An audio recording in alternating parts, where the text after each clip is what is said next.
We have been hot on the trail of all things Microsoft 365 E7 and Agent 365 related. E7, if you need a refresher, is Microsoft's coming bundle of Microsoft 365 E5, Copilot, the Entra Suite, and the agent control plane that's called Agent 365. Now, GA day for E7 and Agent 365, which is May 1st, is upon us. So we've got a list of some of the things we think customers need to know but may not about these two new offerings. We're going to share this list plus some early intelligence about what customers already are hearing from Microsoft and partners about this pair in today's podcast. Welcome to the Directions on Microsoft Briefing podcast. I'm Mary Jo Foley, the editor-in-chief here at Directions. I'm your host for this series of podcasts for those interested in the Microsoft Enterprise IT ecosystem. My guest today is Lane Shelton. Lane is the Director of Product Development and Advisory Services Lead here at Directions. Hi, Lane. Thank you so much for doing another podcast with me today. Thanks, Mary Jo. Glad to be here. Okay, let's just go right in and start with pricing because this comes up a lot already. It seems to me, at least, that discounts on E7 are already baked into Microsoft's equation for E7 and maybe also Agent 365. So the list price for E7 is $99 per user per month, and you can purchase this on a 1 month, 1 year, or a 3-year license. I'm curious, is anyone actually going to pay that price, that full price for this? I mean, it's like all things Microsoft. It depends. It depends on the purchasing channel. Like CSP, that's a cost that's set by the reseller. But when it comes to like the enterprise agreement channel, we're already seeing some pretty aggressive moves by Microsoft, really trying to get customers to early adopt E7. So I would say, like whenever Microsoft introduces a new suite, that's like if you're in the early adopter mindset, that's the time to maximize your gains, let's say, when it comes to the pricing. Like how aggressive when you're saying it's pretty aggressive? Like really aggressive, like it should be an option. Like even what we're starting to see is even if you are not really sure it's an option for you, it could become a distraction, so handle with care, but it may be that you're going to end up with an E7 deal that's superior to like an E5 deal, let's say, things like that. Wow, so really, that, I'm not saying that's always going to be the case, not saying that's possible, but let's just say that when it comes to looking at your options, don't rule it out. Yeah. Okay. Wow. Good to know. Okay, from what I've been reading and hearing, it seems to me like Microsoft's pitching E7 as something they would like to see purchased by companies for every user in the company. Not surprising, but it's also positioning Agent 365 as something more for IT admins specifically. But we've heard from some customers that they're feeling pressured to buy Agent 365 for everyone in their org already. At least for now, it seems like not all agent usage triggers the need for that kind of a license, since only those using agents that rely on premium features that operate on behalf of users are going to need an A365 license right off the bat. So I'm curious, with all these different things that are possibilities, what are you telling customers who are looking for guidance on this? So it's interesting. I feel like we're in what I call the power platform conundrum. There are so many companies out there that would love to go deeper with power platform, but the licensing is so confusing and changes. And they've heard horror stories about, a customer that got really into it. Then there was a change and all of a sudden it became, 5x more expensive, overnight. And it became a horror story. And I feel like the early push around, you're going to need it for all users may have been based on the assumptions everybody was making. But then again, maybe not, because this is the part that confuses me. Acting on behalf of, if you go down that route, the first thing you're going to start doing is things that are going to be in common for every employee: managing inboxes, managing calendars, managing meetings, things that are relevant to 100% of your knowledge worker community. So in theory, if Agent 365 is only needed to be licensed for the agents that are acting on behalf of why did they make it a user-based license and why did they put it in E7? You know what I mean? Like that it doesn't quite add up. So I think Microsoft may be licensing ahead a little bit, meaning like they know that it's not going to start there, but it's going to end there. Yeah. And they're going to just bridge that, call it that function gap with aggressive pricing. Like that would be a legit strategy because, then you're going to sort of ease your way into it. But I still feel like there's not a lot of practical scenarios that are not going to quickly spin you up to the level where you need Agent 365, which is then going to spin you up to the level where you need, the Entra pieces and you're going to spin up to where you need E7. Like if it's not that heavy yet, it will be. Yeah, that's a good way to look at it, I think. Yeah. What I've been hearing about from different people I've been following and reading is there are these things called, like we're talking about them now, on behalf of, or OBO agents, right? Those are the agents that use your identity. So if you have one of these agents, you don't need things like the agent doesn't need its own Exchange email, Teams account, OneDrive account, right? But what we're hearing or guessing here kind of is once these other kinds of agents come along that do need that, agents that are more complex and multimodal and can do more multi-step kinds of things, maybe then you will need Agent 365 at least, or E7 to govern and keep those agents from sprawling. Does that make sense? Yeah, and also from security purposes too. Like, right. Again, I'm not a security expert, but I feel like the on behalf of piece is fraught with peril where a truly managed identity, even a digital one, I could be wrong on this, but that feels more secure to me than it seems like a really bad attack vector if you have AI agents acting on your behalf and then your account gets compromised and now a bad actor's inside your environment with the power of AI. That doesn't sound good to me. It doesn't. No, and a lot of people are already kind of sketching out those doomsday scenarios, and Microsoft is trying to head that off, right? So yeah. I almost feel like acting on behalf of is going to be like an evolutionary dead end. Like it's gonna come and go quick because the agentic worker is the more long-term viable product. Yeah, that makes sense. All right, let's take a quick break from our speculations and thinking here so that I can talk about why you should make it a priority this year to attend one of our Directions on Microsoft licensing boot camps. So our next boot camp is happening next week in Washington, D.C. from April 28th to 30th. So here's the bad news. It's sold out. But never fear. We have more boot camps coming up later this year. You should really think about sending your IT procurement and ITAM leaders to these boot camps so they can learn how to deal with the new Microsoft licensing realities. You'll learn how to control your Azure consumption costs so that you can cut your largest Microsoft Cloud spend component.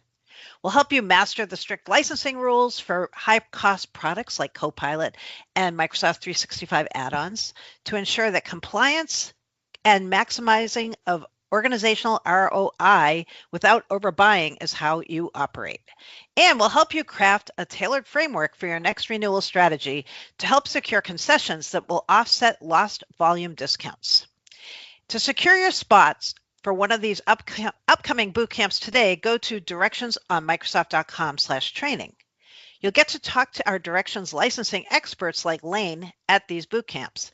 And if you are not going to DC in April, we have virtual boot camps coming up and another in-person one this year in September in Chicago too. Okay, back to Lane and all things E7 and A365. So Lane, when we were first hearing rumors about E7, we kept hearing there were likely some kind of consumption costs that were going to be part of this licensing and pricing picture. But for now, there aren't, at least not readily apparent ones. I think, though, Microsoft seems to be headed in that direction because of how they're pitching this thing they call Agent Factory. So Agent Factory are these new comprehensive pricing plans for running agents in all different Microsoft products in all different ways. So what do you think? Is there still a consumption-based pricing shoe that's going to drop here? Well, when you look at like they start talking about like agent pre-purchase plans, and as soon as I saw agent commit units, like that was when it kind of the light bulb went off for me, because that's under the umbrella of Azure, when you have a technology with a lot of complex moving parts, it's definitely better suited for an Azure environment, because you can monetize it with these like commit units that are then applied across a multitude of meters. And then you just monitor the meter usage, and it's a much easier to manage system than, trying to deal with reservations and true ups and user-based licenses. Like I feel like that's a better long-term solution, because there's so much complexity to this. Yeah. And it changes so often, right? So with under the aegis of a commit unit, the plumbing can change all you want. You just have to stay on top of watching your costs, but you only have one sort of unit of measure, which is the commit unit and the dollars that are associated with it. So I feel like that's ultimately the best place for this kind of technology, because that means that things that change under the hood don't necessarily disrupt the monetization or the logistics of it. Makes it a lot simpler. And maybe that's why they threw Agent 365 into E7, knowing that right now it's not going to be relevant to 100% of the users, thinking that it probably will be at some point. So it's easier to just toss it in than to try to bake it in later, because in a user-based license and an enterprise agreement functions totally different than Azure spend does in like an Azure MCA or an Azure Server Cloud enrollment. Right. I can't help but feel like this whole announcement from Microsoft, the E7 A365, was kind of a rush job, right? It feels like, wait, what about the pricing and licensing consumption piece? And it was weird to me that didn't come out when they announced it. What do you think? Was it kind of just rushed out? Well, you know what? I got to give a shout out to Direction's own Stephen Kelly. He was the first one to really say that. Like, he took a look at it. We were all having our internal conversations, and he was the first one to throw out, this feels a little rushed. And it turned out that was prophetic, because I do believe he's right. Like, it's starting to rationalize. We're starting to get some answers, but we're also getting more questions. Again, I call it the Power Platform conundrum. It's like really cool technology, but the licensing is so convoluted and nobody can understand it. So you kind of just sit there waiting for it to get easy. And, hopefully they move faster on this than they did on Power Platform, because it was confusing when it started, and it's still confusing today. And customers are still sitting there going, gosh, I could do like 900 things with this technology if only I could predict my licensing costs. So, I love your connection of this to Power Platform, because I'm like, oh yeah, it is just like that, isn't it? There's just so many moving parts, and you're like, wait, I thought I understood this last week, but now I don't feel like I understand it anymore. Yeah, exactly. Okay, I want to go back to pricing again, though, because I feel like this keeps coming up when you talk to people about E7. Everybody's like, okay, $99 per user per month, though. That's a lot, right? I'm curious. So you've been out there, you've been talking to customers, you've been talking to partners since Microsoft announced this a couple months ago. Do you now feel like there's any way this price makes sense and won't be seen as completely ludicrous?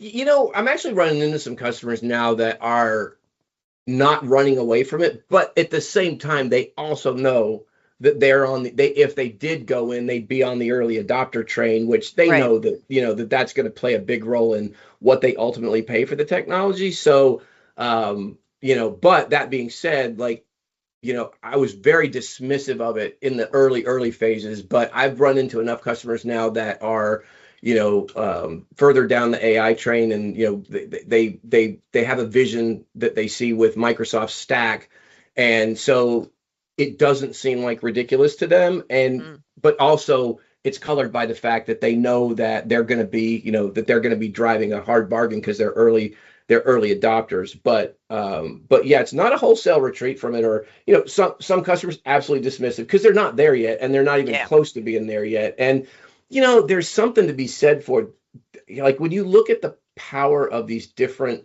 AI technologies that are arising, look at Claude, look at Enterprise Chat GPT.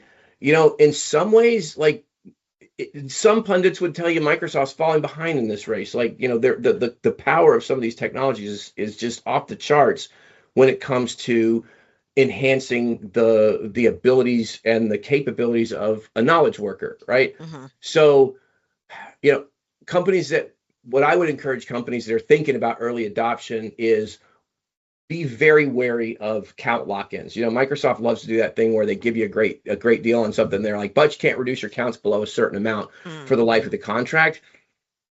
At this stage in the game, I would avoid that like the plague, just because I feel like there's some real seismic shifts happening in the AI world. I'd never write off Microsoft, because they are whip smart just like the others. But I don't know if this is like a time to lock in for a 3-year period. Think about 3 years. Did we even have chat? Well, I guess we did. I know. 3 years ago, the world looked very different than it did now, and I have a feeling it's going to look way different 3 years from now. So, I'm nervous about anything that would force me to spend money on something for a long period of time that's that related to AI. So I would be careful with that kind of stuff. Yeah, that's good. Good advice. What about Agent 365? Okay, that's priced at $15 per user per month. Do you think that is going to be a deal breaker? We've talked about Microsoft possibly making it mandatory for everyone once agents start to become more agentic, if I can even use that term. I know also I've heard some people saying, and Microsoft's also pushing Agent 365 as a way to hedge against shadow agent, like almost like shadow IT, but shadow agent risk, right? Yeah. Does that make sense? $15 per user per month for Agent 365.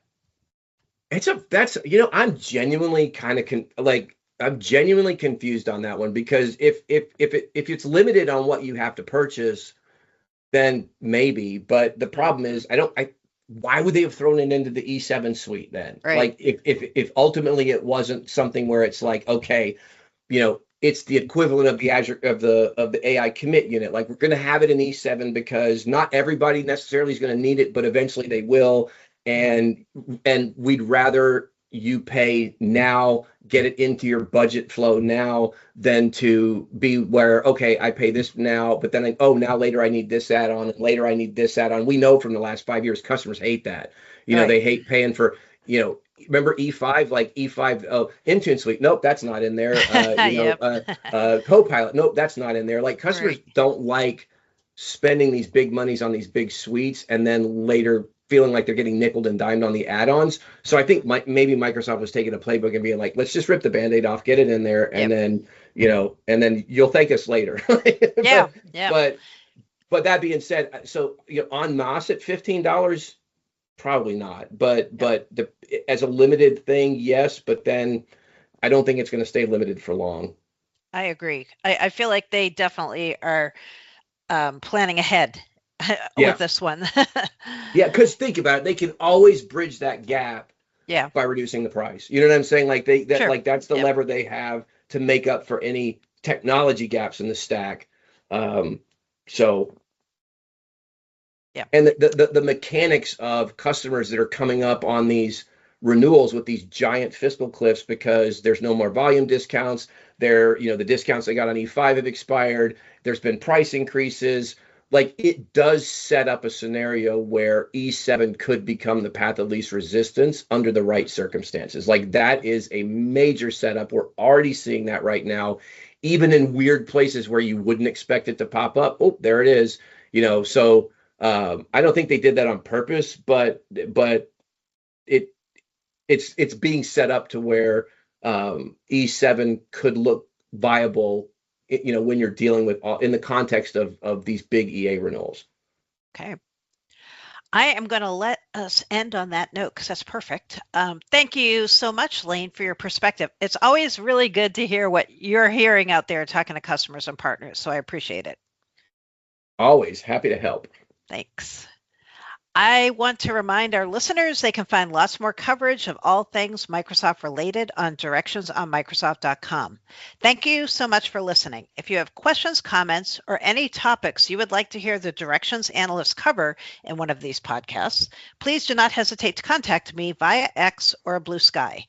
Directions on Microsoft also is on LinkedIn, so make sure you follow us there. And give us a follow at Directions MSFT on X, or directions on Microsoft on Blue Sky to keep up with all of the latest Microsoft Enterprise product and licensing information. Thanks again.